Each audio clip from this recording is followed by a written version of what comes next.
Ang panitikan ay isang malawak na anyo ng sulatin, kung saan ang ilang uri nito ay iyon ang natuklasan sa mga nakalipas na markahan. Ipinapakita lamang nito ang mayamang kultura at malawak na pamamaraan ng isang lipunan upang maipahayag ang kani-kanilang saloobin o pananaw hinggil sa iba't ibang usapin. Magkagayon bawat anyo at uri ng panintikan ay nagkakaiba-iba sa elemento at paksang binibigyang diin. Dahilan kung bakit magkakaiba rin ang kani-kanilang mambabasa. Kaugnay nito, sa linggong ito ay iyong mapag-aaralan at makikilala ang isa pang uri ng panitikan na higit na kinagigiliwan ng mga mambabasang kabataan, lalo na kung ito ay matatagpuan sa Wattpad o e-book at kung nasusulat sa wikang Ingles. Ito ay walang iba kundi ang nobela, na labis ang ikinaiba sa maikling kwento, kaya bilang pagsisimula, nais kong pagnilayan mong sagutin ang tanong na paano maihalin tulad ang katangian, layunin, at uri ng nobela sa buhay ng tao. Kahulugan ng nobela. Sa pagsusuri ng kasaysayan ng nobela, matutuklasan natin na ito ay nag-ugat pa noong panahon ng sinaunang Romano sa pamamagitan ng mga epiko. Ito ang dahilan kung bakit maging sa Pilipinas ay sinasabing ang mga unang nobela ay kabilang sa tulang patuluyan, na kalaunan ay nagkaroon na rin ng bagong anyo. Sa kabila ng lahat ng ito, hindi pa rin natin maiaalis ang katuturan o kahulugan ng isang nobela, lalo na kung ang pagtutuunan ng pansin ay ang paksa o kaisipang nakapaloob dito. Kaugnay nito, narito ang ilang pagpapakahulugan ng ilang manunulat hinggil sa nobela. Una ay galing kay Servando de los Angeles at ito'y kanyang binanggit noong 1974. Ayon sa kanya, ang nobela ay nagmula sa wikang Latin na novellus at itinuturing na kaugnay ng kasaysayan. Laging tandaan na ang novellus ay nangangahulugan sa Filipino ng bago. Pero bakit kaya sinabing ang nobela ay bago, gayong ito'y nakasalamin sa kasaysayan? Ito ay sa kadahilanan na sa anumang panahon na umuusad ang nobela, hindi natin mayaalis na kahit ito ay tumatalakay na sa nakaraan, ay tila baga bagong-bago pa rin ang mga sitwasyon nito dahil ito ay sumasalamin sa buhay ng tao. Kaya marahil iyon ang naging dahilan ni Servando kung bakit sinabi niya ang kahulugang ito. Ayon naman kay Arrogante noong 1991, ang nobela ay isang katambuhay dahil ito ay mula sa guni-guni ng may akda na hinango sa kawil-kawil ng mga pangyayaring tunay na nagaganap sa buhay ng tao, na umiikot sa kanyang karanasang pansarili at sa kanyang kapaligiran. Nga pala, kapag sinabi nating guni-guni, ibig sabihin ay imahinasyon. Kapag kawil-kawil naman, magkakaugnay. Ibig sabihin, ang pagpapakahulugan ni Arrogante ay halos walang kaibhan sa sinabi ni De Los Angeles. Dahil kapag sinabi nating kathambuhay, ito ay nangangalagang katha ng buhay. Ibig sabihin, para kay Arrogante, ang nobela ay isang sulatin na sumasalamin din sa buhay ng tao. Ngayon naman ay kay Reyes. Kumbaga, tila baga ang pagpapakahulugan ni Reyes ay ang siyang naging espesipikong paglalarawan sa kung ano nga ba ang nobela.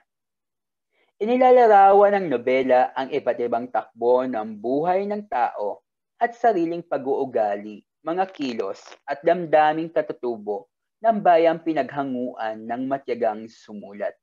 Ibig sabihin, kaya nga binanggit kanina ni De Los Angeles na nakaugnay sa kasaysayan ang nobela dahil bali-balik na rin man ang kalagayan ng isang tao, hindi mailalayo ng manunulat ang kanyang sarili sa kanyang kasaysayan, sa kanyang lupang tinubuan. Kaya ang mangyayari pa rin ay huhugot siya doon ng ilang kaisipan at ang kaisipang iyon ang mailalagay niya kahit papaano o kahit kaunti lamang doon sa kanyang isinusulat na nobela. Kaya bilang pangkalatan, sa mga kaisipang ito ng mga manunulat, makikita natin na ang nobela ay sumasaklaw hindi lamang sa buhay ng isang tao, kundi maging sa lipunang kanyang ginagalawan. Nangangahulugan lamang na tulad ng ipapang-akdang pampanitikan, ang nobela ay isa ring instrumento upang magkaroon ng higit na malawak na pananaw ang isang mambabasa hinggil sa pagkatao at kasaysayan ng mga mamamayan sa isang bayan. Ito rin ang dahilan kung bakit sinabi nga ni Arrogante na ang nobela ay isang kathambuhay o kathanang buhay. Kaya nangangahulugan ng bago ang etimolohiya nito sa kabila ng paksang sumasalamin sa kultura at kasaysayan. Kaugnay nito, sino-sino kaya ang mga ituturing na ama ng nobela sa Tagalog at Ingles? Halina't tuklasin ang kanilang mga katauhan. Kung ang maikling kwento ay may ama, ganoon din ang nobela. At kung pag-uusapan ang ama ng nobelang Tagalog sa Pilipinas, iyan ay walang iba kundi si Valeriano Hernandez Peña. Si Valeriano Hernandez Peña ay kilala rin sa kanyang isinulat na Nena at Neneng, na isang nobela hinggil sa magkaibigan. Ito rin ang tinuturing na kanyang obra maestra. Para naman sa nobelang Ingles, ang itinuturing na ama ay si Henry Fielding. Ilan sa mga kilala niyang akda ay ang Tom Jones na isang comic novel at ang Amelia. Laging tandaan na hindi sila ang mga unang nagsulat ng nobela. Subalit, sila ang tila baga may malaking ambag sa pagbabago at kaunlaran ng nobela, dahilan kung bakit sila tinawag na ama ng nobela sa Tagalog at sa Ingles. Nga pala, bakit Tagalog at hindi Filipino? Sapagkat si Peña ay nakilala doon sa kanyang mga isinulat na hindi pa talaga na-legalize ang wikang Filipino.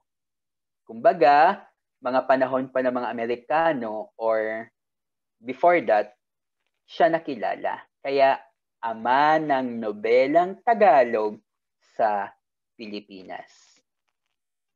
Atin naman ngayong alamin ang iba't ibang katangian ng isang nobela upang makita na rin ang kaibahan nito sa iba pang panitikan.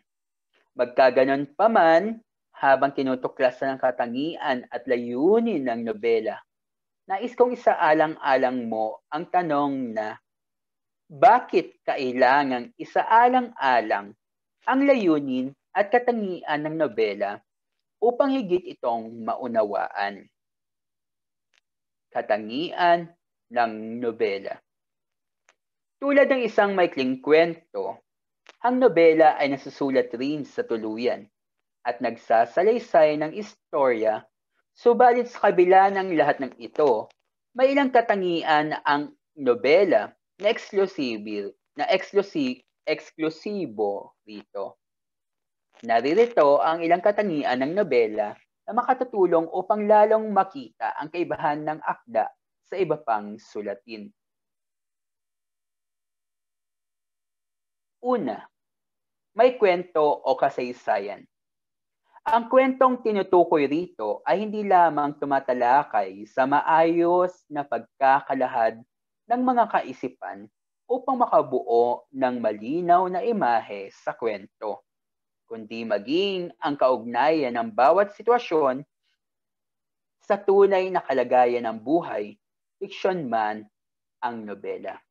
Kaya nga hindi ba, kahit pa ang mga nobelang tulad ng Harry Potter, kahit hindi ito makatotohanan, ay nakakaugnay pa rin ang kanyang mambabasa doon sa kwento o sitwasyon ng Harry Potter.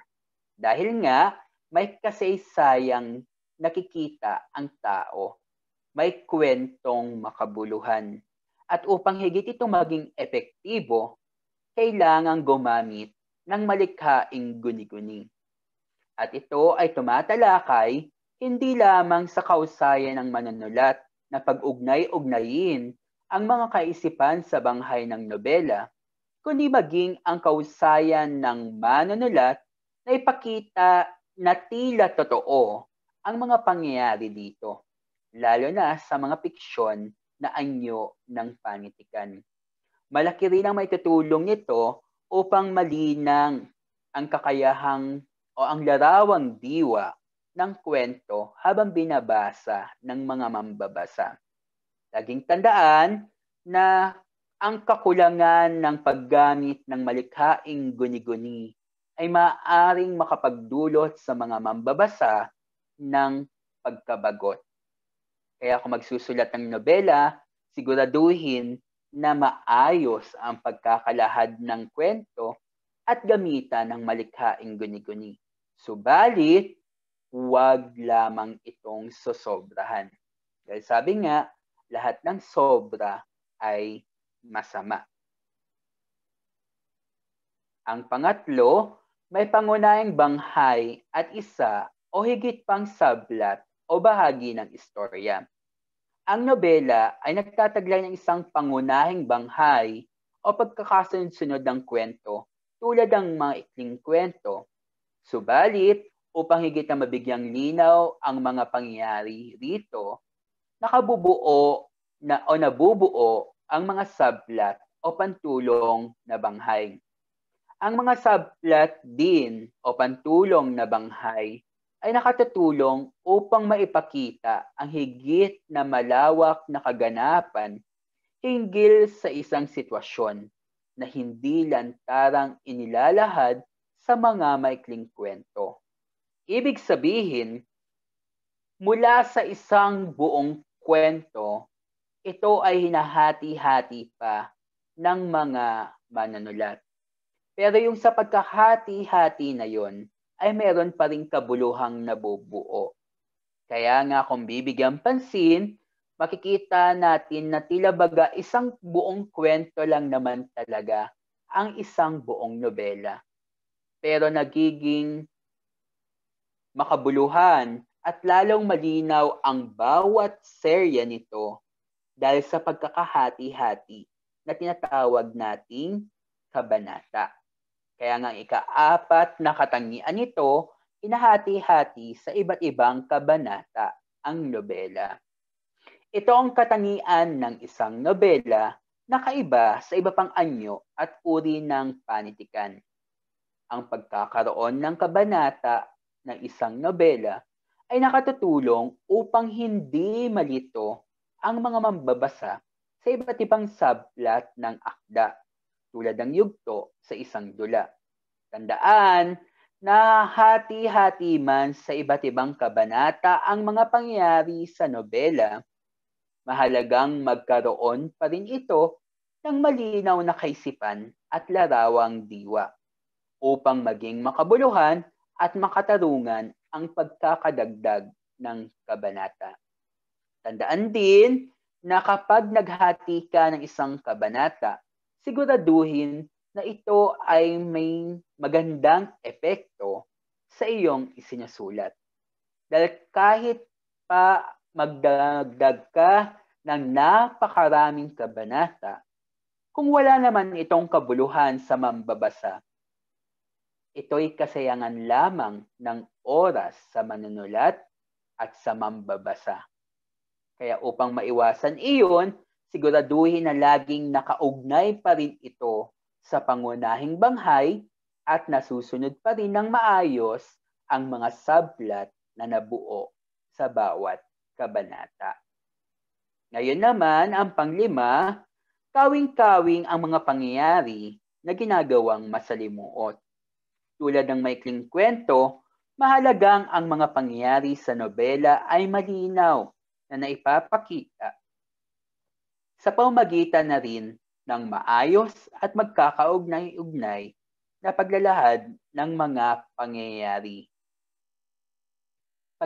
nito.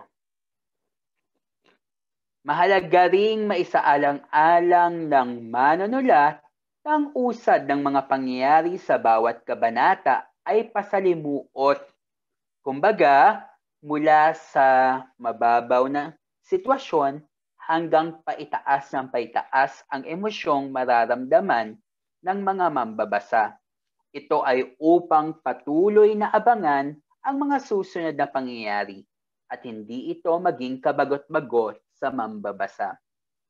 At itong pagkakaroon ng kawing-kawing na mga pangyayari ay hindi lamang sa loob ng isang kabanata, kundi mula unang kabanata hanggang huling kabanata na isusulat mo sa iyong nobela.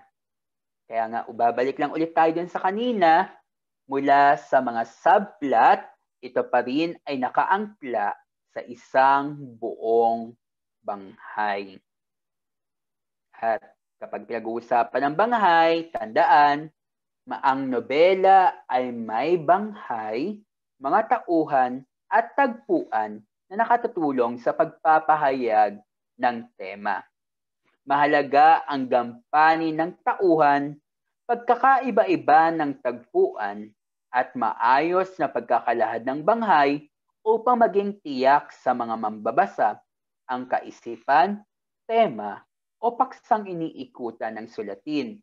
Tandaan, kung hindi maayos ang pagkakalahad ng mga kaisipang ito o yung tipong basta-basta na lamang inilalagay ang tauhan at ang pagpasok ng bagong tagpuan, ito'y makalilito lamang sa mga mambabasa kung ano nga ba talaga ang tema o paksang nais mong ibigay sa kanila. Maaaring magkaroon pa ito ng ibang interpretasyon na magiging taliwas na sa kung ano talaga ang nilalayon ng manunulat. Kaya para maiwasan ito, kailangan na maging maayos ang pagkakalahad doon sa iyong mga tauhan, tagpuan, at banghay. At lagi ring tandaan, dahil nga ito ay nahahati sa iba't ibang kabanata, ang nobela ay mayroong maraming tauhan at maaaring hindi lang iisa ang tagpuan at tema. Sa kadahilan ng ang nobela ay nagkakaroon ng pagkakataon dahil ang nobela ay nahahati sa kabanata, ay nagkakaroon ng pagkakataon ang manunulat na maglahad ng mga bagong tauhan at tagpuan sa bawat kabanatang maidaragdag upang mapaigting ang husay at ganda ng daloy ng mga pangyayari. Dulot na rin ang pagkakaiba-iba ng lupon ng mga tauhan at tagpuan sa bawat kabanata. Nagkakaroon ng pagkakataon ang mga mambabasa at manunulat na tumuklas ng mga bagong tema o paksang iniikutan ng mga pangyayari sa bahaging iyon na kaiba sa iba pang kabanata. Kaya nga 'di ba, nung pinag-aralan ninyo ang Noli Me Tangere, kung babalikan natin ang kwento ni Sisa, ito ay itong may tema tungkol sa ina o sa isang pamilya. Na naiba naman ito nung pag-usapan na ang tungkol sa guro. Nang pinakatema naman ay ang kahalagahan ng edukasyon. Samantalang nung magkaroon na ng pulong sa tribunal, ay nagkaroon uli ng pagbabago. Dahil maliban sa pagbabago ng tauhan, ay nagkaroon din ng pagbabago sa lugar na ginagalawan, na mula sa tahanan ay nauwi sa pulong at kung ano-ano pang mga bagay habang umuusad ang isang nobela. Pangwalo, ang mga pangunahing tauhan ay buong-buo. Bilang manunulat, mahalagang maisaalang-alang ang pagkakalarawan at paghubog sa katauhan ng mga tauhan, lalo na ang mga pangunahing tauhan, upang hindi makapagdulot ng kalituhan at kaguluhan sa mambabasa. Babalik lang ulit tayo. Laging tandaan na ang isang nobela ay nahahati sa bawat kabanata. At kung ang pangunahing tauhan ay hindi magiging buo ang pagkakalarawan, hindi magiging malinaw kung ano nga ba talaga ang kanyang katauhan, ay maaaring makapagdulot ito ng kalituhan sa mga mambabasa. Halimbawa na lamang, kung si Elias sa Noli Me Tangere ay hindi naging malinaw ang pagkakalarawan o pagkakadetalye ni Rizal na ito ay isang piloto o mambabaka na may ideyang nasyonalismo at sa kabila nito ay marunong tumanaw ng utang na loob. Kung hindi maging malinaw iyon, ay maaaring magtaka ang mga mambabasa kung ano ba talaga ang tungkulin ni Elias. Ganon din kay Crisostomo. Kung hindi malinaw na nabuo ni Rizal ang kanyang pagkatao bilang isang taong may malasakit sa bayan, subalit may pagtitimping nararamdaman, ay hindi rin makikita kung paano nagkasagutan ng malinaw sina Elias at Crisostomo nung sila'y magkita sa lawa. Kaya mahalaga na sa pagsusulat ng nobela ay maging buong-buo ang pagkakalarawan sa mga tauhan. Pangsyam, natutuklasan ang iba't ibang uri ng personalidad, motibo, at damdamin ng tauhan sa pag-usad ng banghay. Mahalaga ito sa mga manunulat upang hindi malito at maging ganap ang paglalarawang inilalahad sa mga tauhan habang umuusad ang kwento sa bawat kabanata. Nakatutulong ito sa mga mambabasa na makilala ng lubos ang mga tauhan habang umuusad ang mga pangyayari sa akda. Dahil sabi nga natin, dahil bawat kabanata ay maaaring may bagong tauhan at yung bagong tauhan na yan ay maaaring makasalamuha ng pangunahing tauhan. At kung paano sila mag-usap, kung paano sila kumilos, ay maaaring makaapekto upang makita ang tunay na motibo ng pangunahing tauhan. Kaya naman, kailangan bilang mambabasa ng nobela, pakasuriin mo ang bawat tagpo ng kanilang buhay. Dahil bawat kabanata ay mahalaga. Tulad na lamang muli sa Noli Me Tangere, hindi mo makikita ang naging pagbabago ng pag-uugali at pananaw ni Crisostomo kung hindi dahil sa nangyari sa kanya na pagbintangan siya sa salang rebelyon. Hindi mo rin makikita ang personalidad ni Padre Damaso kung hindi mo makikita ang kanyang pagmamalasakit kay Maria Clara at pagkainis kay Crisostomo. Kaya nga, sa bawat usad ng kabanata, matutuklasan mo ang personalidad, motibo at damdamin ng tauhan. At panghuli sa katangian ng mahusay na nobela, may pag-aaral o pagmamasid sa mga gawa at kilos ng mga tauhan. Tumutukoy ito sa masusing pag-uugnay-ugnay ng mga katangian at pagkatao ng isa o ilang tauhan hinggil sa kanilang mga sinasabi o ginagawa upang makabuo ng malinaw na pagkilala sa kanilang tunay na layunin at katauhan. Halos kapareho lang ito ng binanggit ko sa natutuklasan ng iba't ibang uri ng personalidad, motibo at damdamin ng tauhan sa pag-usad ng banghay. Ang lahat ng katangiang ito ay mahalagang maisaalang-alang upang maging epektibo at malinaw ang pagkakalahad sa mga pangyayaring nais isalaysay sa nobela. Malaki rin ang maitutulong nito upang matamo ang mga sumusunod na layunin ayon kina Regalado, Pena, at Galauran. Ayon kay Regalado, ang layunin ng nobela ay magbinhi ng simulaing nais pagbungayin ng may akda. Ibig sabihin, ang nobela ay nakatutulong upang makita ng isang mambabasa ang motibo o layunin ng manunulat at yung layunin na yan ay maaaring may intensyon na baguhin ang ilang negatibo sa lipunan, sa sarili o sa ano pa mang bagay. Tulad na lamang muli ng Noli Me Tangere, layunin ni Rizal na ang bawat mamamayang Pilipino ay magising sa katotohanan sa kalupitan ng pamahalaan. Kaya sinulat niya ang Noli Me Tangere.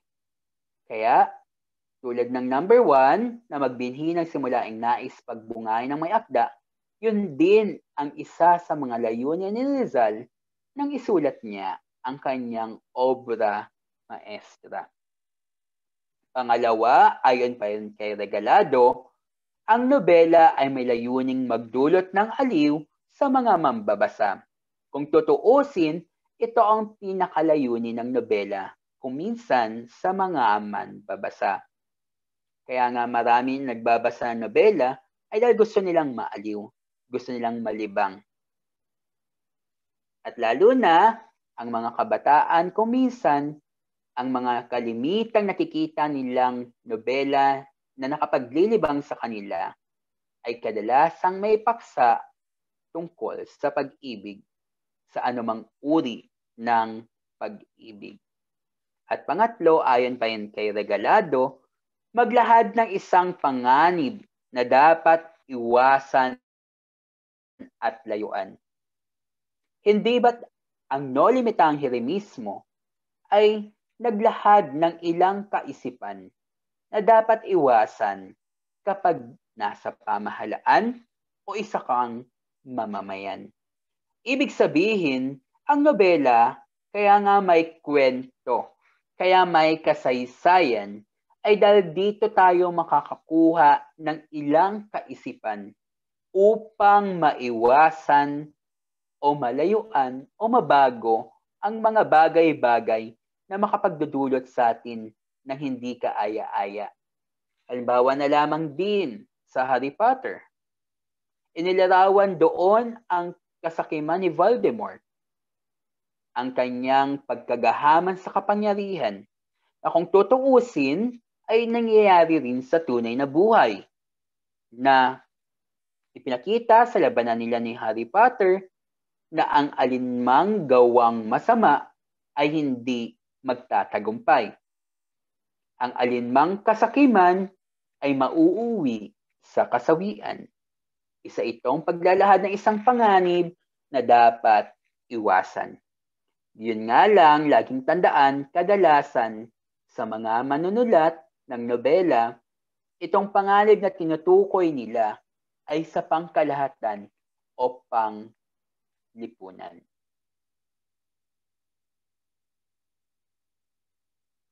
Ayon naman kay Peña at Galauran, ang nobela ay may layuning magbigay aral o magpaalam ng damdamin ng mga inaapi o isang inaapi. Kadalasan ito yung mga layunin ng manunulat ng nobela o mga nobelista kapag pinag-uusapan natin ang panahon ng pagre-rebelde, ng kaguluhan. Na tulad nga muli nung panahon ni Rizal, upang magising ang kanyang mga kalahi, ang mga Pilipino, laban sa katiwalian ng pamahalaan, siya'y nagsulat ng isang nobela.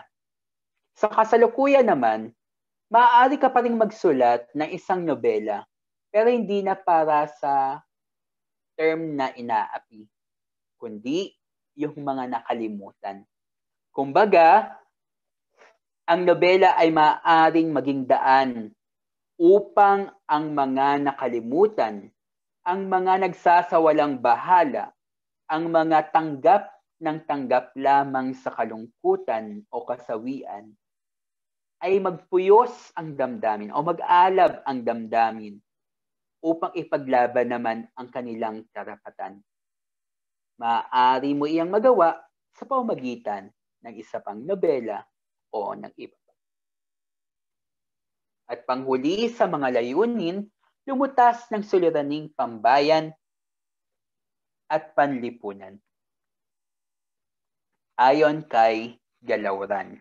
Sabi ko nga, sa lahat ng mga layunin ng nobela, hindi ito mailalayo sa panlipunan o pambayang solusyon o suliranin. Fiction man o hindi ang isang nobela, makatotohanan man o hindi, lagi pa rin itong sumasalamin sa lipunang ginagalawan ng isang tao. Kahit pa sabihin natin hindi totoo ang mga wizard, kahit sabihin pa natin hindi totoo ang mga dragon sa mga libro o sa mga nobela, pero hindi natin maiaalis ang katotohanan na bawat tao ay mayroong itinatagong lihim. Ang bawat lipunan ay may suliraning nararanasan. Kaya sa pamamagitan ng nobela, maaari itong maging isang daan upang maayos ang suliraning ito. Subalit, ito'y maisa sa katuparan lamang kung isa sa puso at isa sa buhay ang nilalaman ng isang nobela.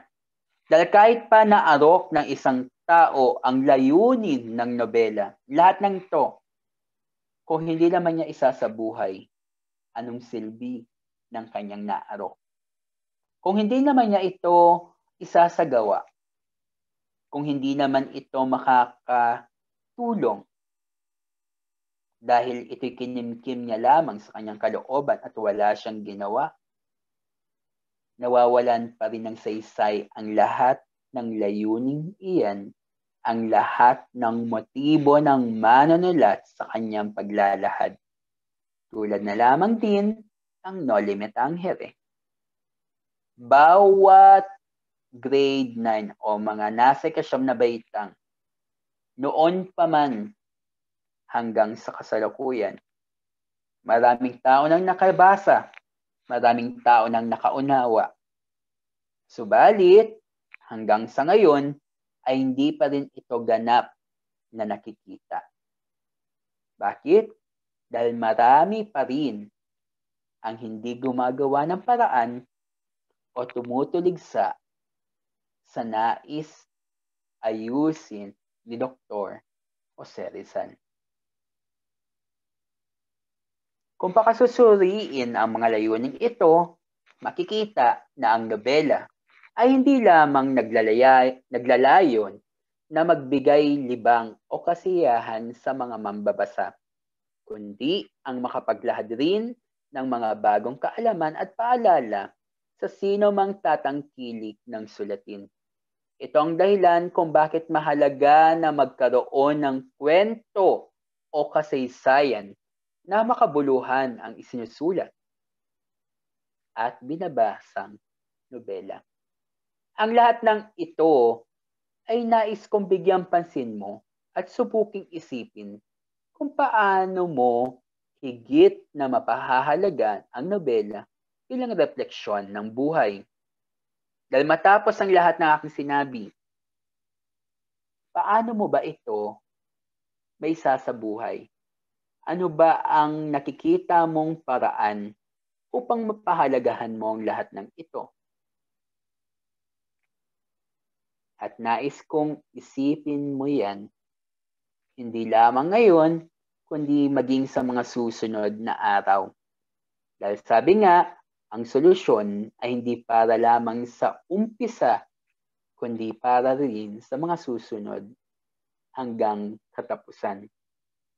Ngayon naman, upang lalong mabigyang kasagutan ang katanungang ito o kahit papaano ay mabigyan ka ng ilapang kaalaman para masagot ang tanong na iyan, iyong tuklasin ang iba't ibang uri ng nobela ayon sa nilalaman nito.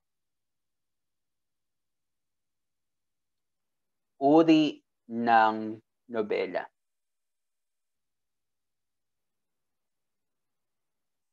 Ang nobela, tulad ng iba pang akdang pampanitikan, ay nahati rin sa iba't ibang uri, kung saan sa bahaging ito ay iyong makikilala ang 5 sa mga ito, partikular na ang may kaugnayan sa nilalaman ng akda. Lagi ring isaisip na ang nilalaman ng nobela ay nakaangkla rin sa paraan ng pagsusulat ng nobelista. Nobelang pangkasaysayan. Kabilang rito ang mga nobelang tumatalakay sa nakaraan ng isang bansa o mahalagang pangyayaring may kinalaman sa kasaysayan nito o nakaraan nito, tulad ng Nola Metangere at El Filibusterismo ni Jose Rizal, at marami pang iba. Ibig sabihin, mula sa salitang ugat na kasaysayan, higit na pinagtutuunan ng pansin nito ay ang pinagmulan o nakaraan ng lugar na pinag-ugatan ng manunulat o kanyang nakita. Tulad na lamang din ng Uncle Tom's Cabin. Ito'y tumatalakay sa diskriminasyon ng puti at itim sa Amerika. At ito'y makikita sa kasaysayan ng Amerika. Kaya lahat ng nobela na nagpapakita sa kasaysayan o mga partikular na kasaysayan ng isang lugar, ito'y kabilang sa nobelang pangkasaysayan. Pangalawa, nobelang maromansa. Ito'y may pagka-emosyonal at tumatalakay tungkol sa lahat ng uri ng pag-ibig. Sa bayan man, Diyos, kapwa, magulang, kasintahan, at marami pang iba. Ibig sabihin, alinmang nobela na kung tutuusin o kung bibigyan pansin ay nagpapakita ng pagka-emosyonal, ng pag-iibigan ng dalawang tao na kumbaga yung pinakatema niya ay umiikot sa pagmamahala ng mga tauhan. Ito'y mapapabilang sa nobelang maromansa. Tulad na lamang ng Banaag at Sikat ni Lope K. Santos, ang Noli Me Tangere ni Rizal, at marami pang iba na kung tutuusin o kung bibigyan pansin sa kasalukuyan, maraming manunulat, lalo na ang mga Wattpad o yung Precious Hearts Romance, ang nagsusulat ng mga nobelang maromansa. Nobela ng layunin. Ito ay uri ng nobela kung saan higit na pinagtutuunan ng manunulat ang mga layunin o simulain ng nobelista para sa kanyang mambabasa o lipunang ginagalawan. From the term, tumatalakay sa mga layunin at simulain. Ibig sabihin, ito yung uri ng nobela na higit na pinagtutuunan ng manunulat ang pagpaparating niya ng kanyang adhikain sa mga mambabasa. Kumbaga, lantaran man o hindi, ito'y may tagong kwento sa kanyang layunin o simulain, sa kanyang adhikain. Tulad nga kanina ng mga layunin kanina na nais niyang magbinhi ng bagong kaisipan. Kung yon ang pinakatuon, ito'y mapapabilang sa nobela ng layunin. At muli, kabilang dito ang Noli Me Tangere at El Filibusterismo ni Rizal, maging ang iba pang nobela na nasulat dahil sa kagustuhan ng manunulat o nobelista na magpahayag ng isang adhikain. Pang-apat, nobelang makabanghay. Ito'y nakapokus naman sa balangkas o pagkakasunod-sunod o maayos na pagkakasunod-sunod ng mga pangyayari o daloy ng kwento. Kumbaga, higit na pinagtutuunan ng manunulat o nobelista ang maayos na pagkakasunod-sunod ng mga kaisipan, ng mga sitwasyon mula unang kabanata hanggang sa huling kabanata. Na kung bibigyan pansin ay kahit na anumang kabanata ang basahin mo, ay tila baga malinaw mo pa rin nauunawaan ang nais talakayin ng manunulat.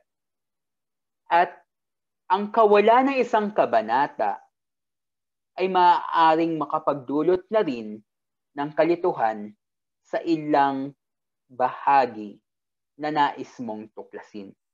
Halimbawa na lamang, sa Noli Me Tangere, kung hindi maayos ang pagkakalahad ni Rizal tungkol sa pagkawala o pagbubungkal sa bangkay ni Don Rafael nang pumunta si Crisostomo sa San Diego at kinompronta niya ang sepulturero.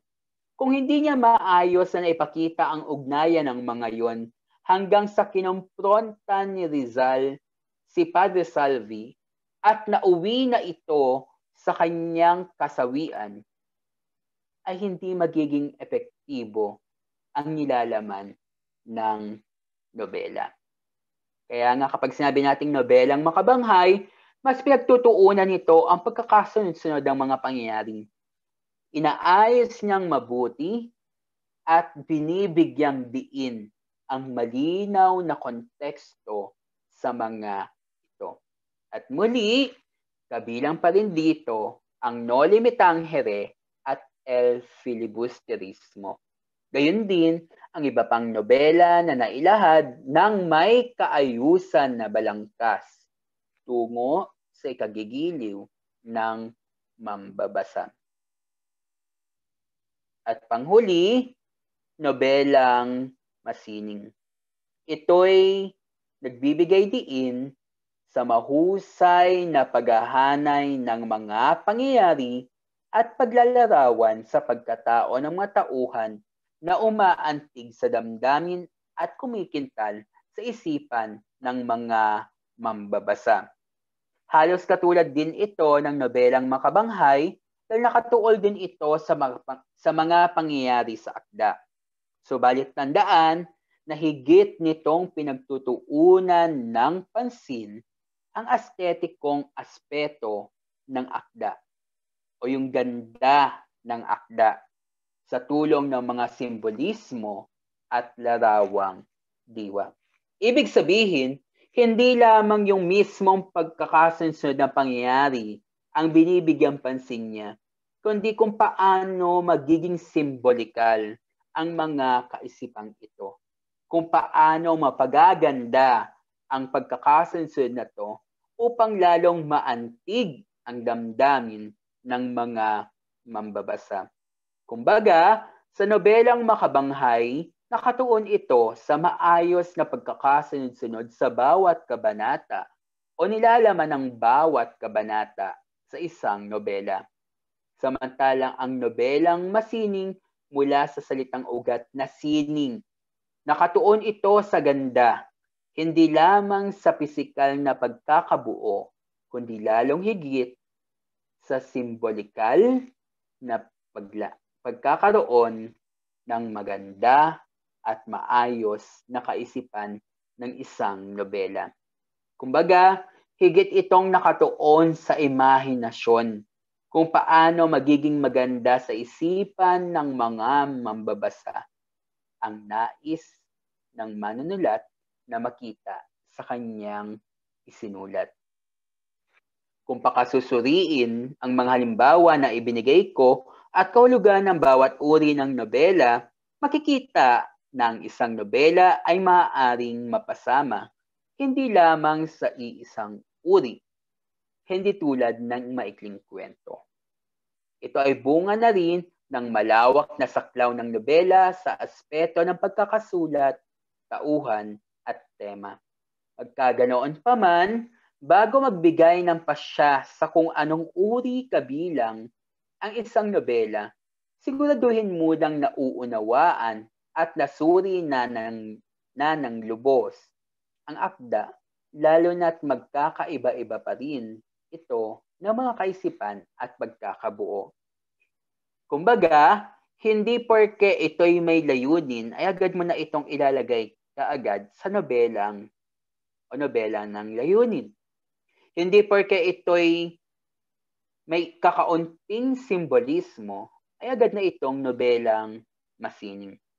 Tandaan palagi, dapat hindi lamang isa, hindi lamang ilan, kundi malinaw na ipinakita ang mga katangiang nabanggit sa bawat uri.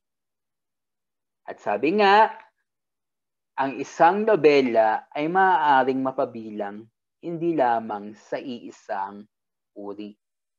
Dahil na rin sa pagkakaiba-iba at lawak ng isang nobela. Bilang paglalahat, sa lahat ng ito, makikita na ang nobela ay isang sulatin na nasa anyong tuluyan na nahahati sa bawat kabanata at sumasalamin sa buhay ng isang tao. Naipakita rin na natutulad man ang ilang katangian at layunin ng nobela sa iba pang akdang pampanitikan, subalit hindi maiaalis ang katotohanan na higit na malawak ang saklaw at pagkakabuo ng isang nobela. Dahilan kung bakit kalimitan ay nagtataglay ito ng 60,000 o 60,000 hanggang 200,000 o 200,000 na salita na umaabot kung minsan sa 300 or 300 hanggang 1,300 na pahina sa normal na paglalathala. Magkaganon pa man, laging alalahanin na ang nobela ay isang katambuhay. Kaya makatotohanan man o hindi ang nilalaman nito, ay makikita pa rin ng mambabasa ang pagkakahawig nito sa lipunang kanyang ginagalawan. Lalo na ang pagkatao ng mga tauhan. Yan lamang at naway naibigan mo ang kahulugan ng nobela. At muli, ibabalik ko lamang sa iyo ang tanong na paano mo nga ba makikita ang kahalagahan ng nobela bilang refleksyon ng buhay?